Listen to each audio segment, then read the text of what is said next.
In this video I will try and give some help for these Folia Potholders.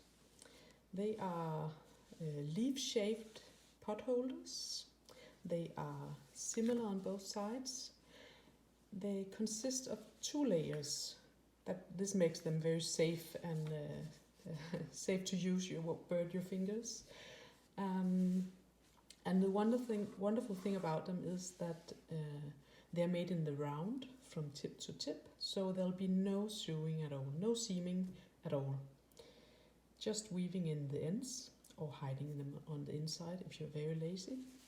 So just crochet, which is lovely. I've made them in 2 different sizes.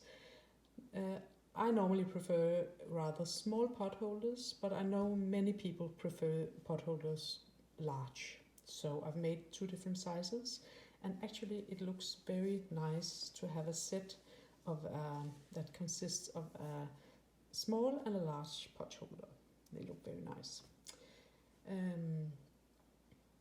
But of course you can make 2 large or 2 small, whatever you prefer. So I will get you started. Just to show you the first few rounds, and then I'll give you some help with the increases and decreases. So for the first part, the beginning of the potholder is a magic ring. I normally do it like this. I put the short end into my hand and I cross the yarn over. Then I insert my hook under the first thread and take the other thread under, and that is the magic loop. And then the pattern will specify that you make 3 chains and then DC around into the ring. So I'll just do that.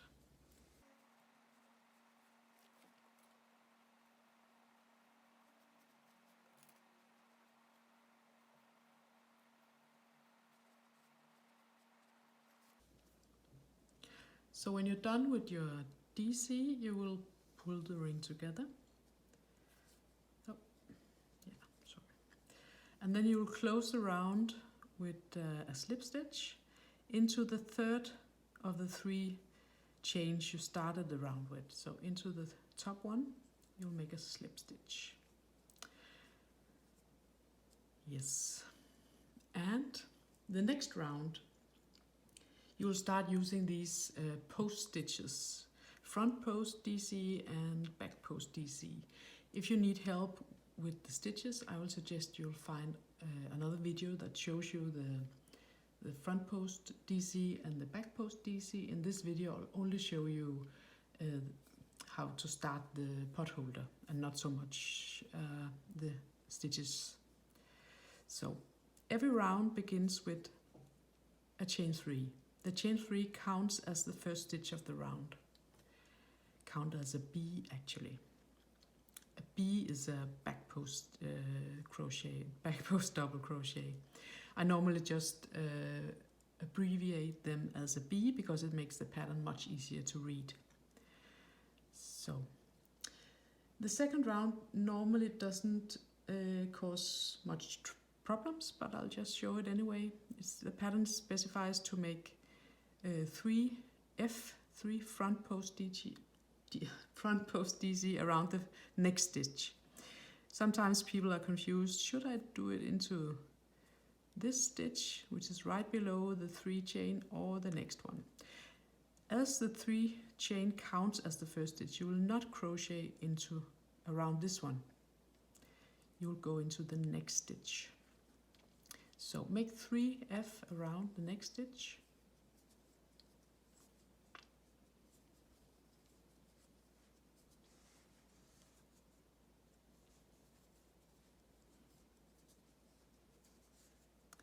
And then 1B around the next stitch.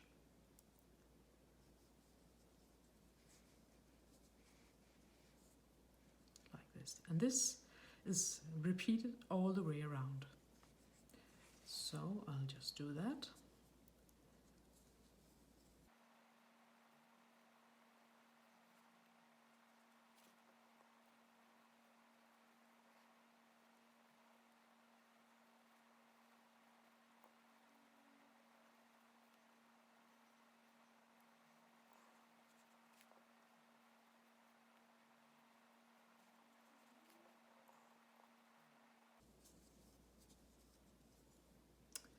At the end of the round, you will close the round with a slip stitch into the third, the top one of the 3 chain stitches from the beginning.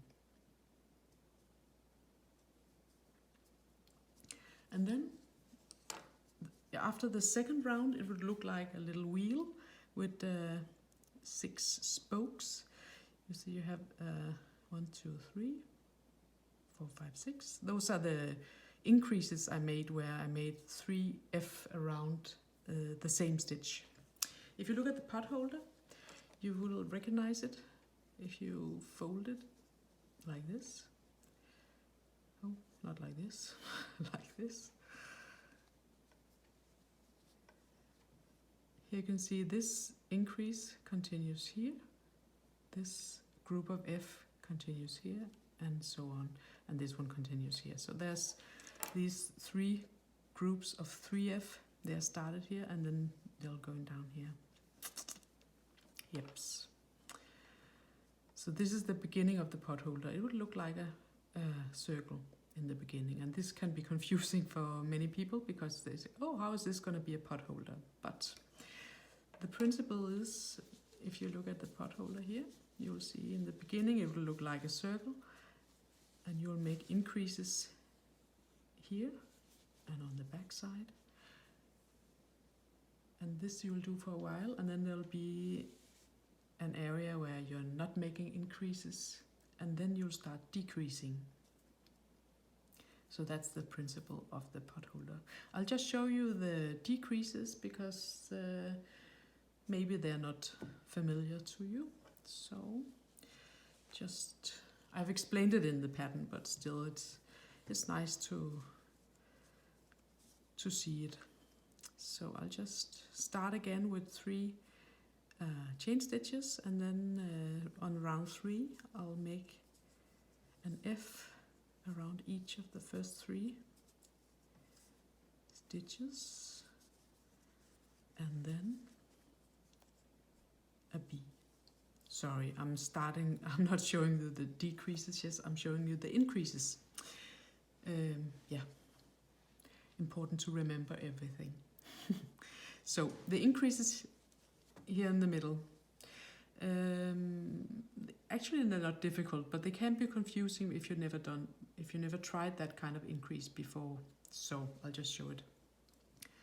In the pattern it says make a DC into the next stitch, and when you're making a DC into the next stitch, it's just the normal way. Into the loops at the top of the stitch, you do a normal DC. And then you'll make an F front post DC around the same stitch.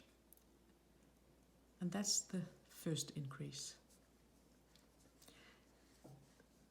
You'll see that the DC sort of hides a bit behind the F, and that's how it should be.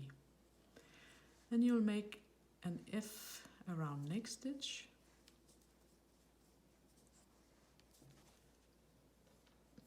and an F around next stitch. And then you'll make the second increase. And this time you'll make, the pattern says you should make a DC into the same stitch that you just made the F around. And when you look at your work, you can't see where the stitches, the loops are, because they're hiding behind this F that you just made. So you'll need to turn your work a bit to find the loops. They are here behind the F, and here into the loops you'll make your DC. So that's the second increase, and that's it. It's not really that complicated. You just need to know that the loops are hiding behind the F. So those are the increases, and the next thing I will show you is not done on round 3, it's done much later in the pattern, is these decreases that are in this tip. But I'm not going to make a complete potholder again, so I'll just show it here. So one of the decreases you're going to make is called BF together. So that means a B and an F crocheted together. How it's made is that you start a B around the next stitch, and then you stop before the last step of the stitch. And then you start a F around the next stitch, and again you will stop right before you finish the stitch. At this point you'll have 3 loops on the hook, and you will yarn over and pull through all 3. So that was the BF together. So there will also sometimes be a FB together, and that's the same principle, but I'll just show you again. So it's an F and a B crocheted together. So I'll start a F around the next stitch, and again stop before the stitch is finished, and start a B around the next stitch, and again stop and pull through. Sorry.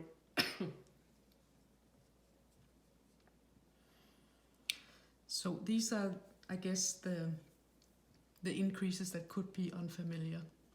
There's also an increase called 3F together, which is basically the same. You'll just do 3 incomplete F and crochet them together. I'll just show you. So yarn over, start an F, but don't complete it. Around the next stitch, I'll start an F and won't complete it. And on the third, the same thing. So you'll end up with having 4 loops on the hook and then pull through all 4. So that's the 3F together decrease. So I guess that was all I had to say, and I hope you will enjoy making the potholders. And often they do demand a bit of concentration in the beginning, but when you've made the the first potholder, the second one will be very easy to make. So be brave and don't let the pattern scare you. In the pattern there's a chart as well, which that can be very helpful. Otherwise there's a written pattern, so you can use whatever you prefer. Enjoy.